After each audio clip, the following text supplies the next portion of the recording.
Frontline ngayon dito sa Pasay City. Ito po si Caricator ng News 5. Nandito tayo sa isang hotel kung saan isinasagawa ang Random Manual Audit o RMA. Yan po ang proseso kung saan mano-manong binibilang ang mga boto sa mga balota at kinukumpara sa mga naimprentang mula roon sa mga automated counting machines o ACM.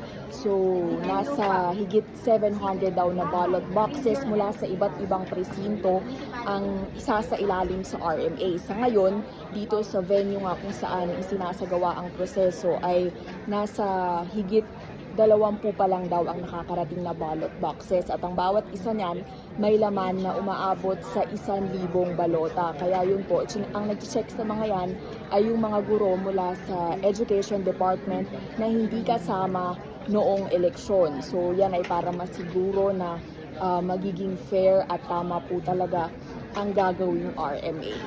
At yan muna ang latest mula rito sa Pasay. Ito po si Caricator para sa Frontline ngayon.